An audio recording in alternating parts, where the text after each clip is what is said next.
The San Francisco 49ers enter this crucial clash with the Jacksonville Jaguars with more than just another regular season game at stake. And when you look at the way this matchup lines up, you can't help but ask yourself, what if this is the game that reignites the Niners' dominant streak?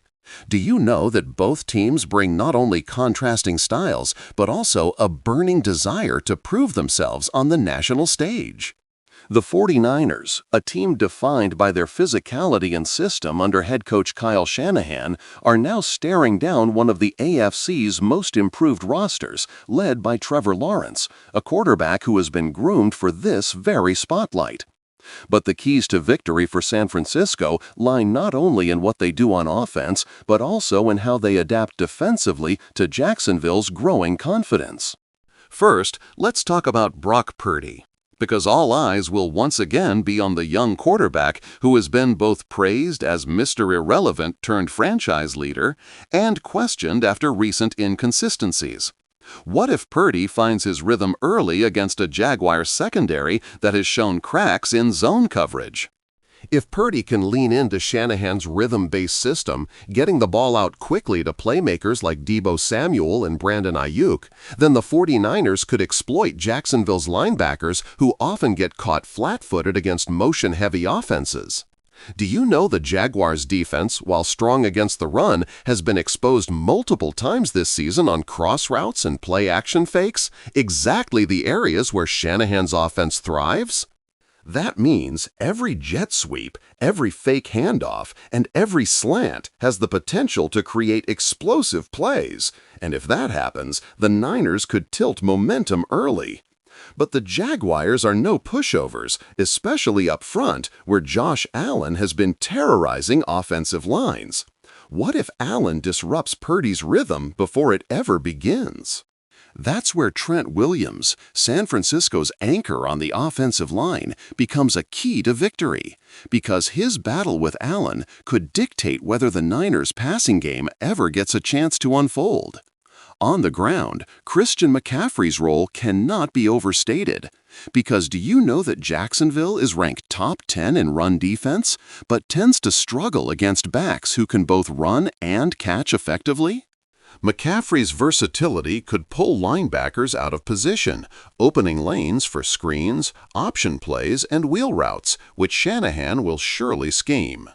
And yet, the real chess match may come when the Jaguars have the ball, because Trevor Lawrence, despite occasional turnovers, is growing more comfortable dissecting defenses, and he now has weapons like Calvin Ridley, Christian Kirk, and Evan Ingram, all of whom thrive in space. What if San Francisco's secondary gets spread too thin trying to contain them? The 49ers' pass rush, led by Nick Bosa, must collapse the pocket and force Lawrence into rush decisions.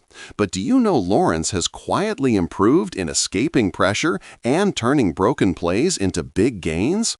That means defensive coordinator Steve Wilks must craft a balance between sending pressure and keeping a spy on Lawrence's mobility, something the Niners haven't always executed perfectly.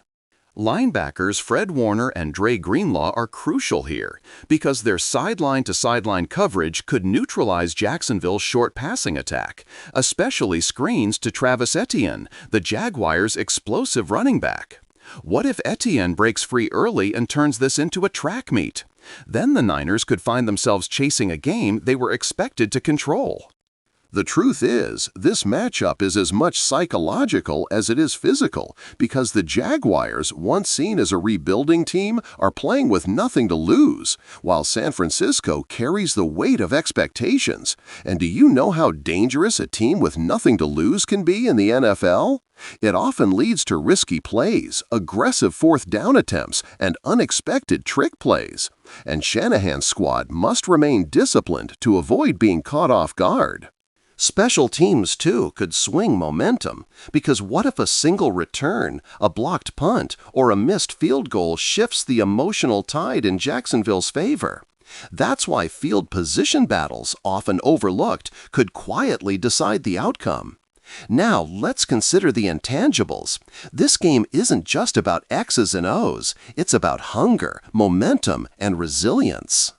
San Francisco has been criticized for starting fast but fading late in games. Do you know their scoring margin often drops significantly after halftime in recent outings?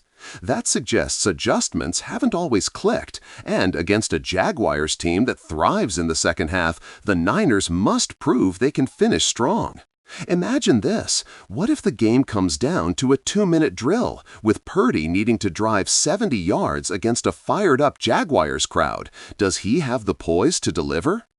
That question looms large because Jacksonville's defense, though inconsistent, has shown a knack for making timely plays late in games.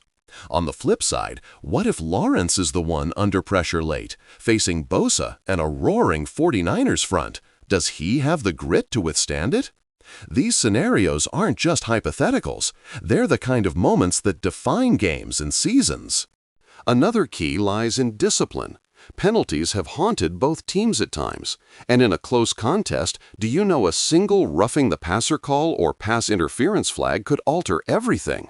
That's why composure is as vital as scheme. And while statistics will be thrown around, yards per game, third down conversions, red zone efficiency, the heart of this game may come down to which team embraces the moment, which quarterback seizes control, and which sideline executes under pressure. For the 49ers, the formula is clear. Protect Purdy, unleash McCaffrey's versatility, feed Samuel and Ayuk on creative motions, and let Bosa and Warner dictate the defense. For the Jaguars, it's about keeping Lawrence upright, giving Etienne space to create chaos, and forcing turnovers that flip momentum. Do you know both teams rank in the top half of the league in turnover differential? Meaning, whichever defense wins the takeaway battle may win the game. It's a razor-thin margin, and the stakes couldn't be higher. What if this isn't just a regular season game, but a preview of a possible playoff clash, one that sets the tone for how both teams will be viewed in December and January? For the 49ers, a win would silence doubters, steady the ship, and reinforce their status as NFC contenders. For the Jaguars, victory would be a statement that they are no longer underdogs, but legitimate threats in the AFC. The energy, the suspense, the stakes all point to a showdown where every snap feels heavier than the last. So as kickoff approaches, remember this. Keys to victory aren't just strategy points scribbled on a chalkboard. They're living, breathing dynamics that evolve with every play, every hit, every decision. And when the dust settles, the team that embraces the chaos, that answers the what-ifs with execution instead of hesitation, will walk away victorious.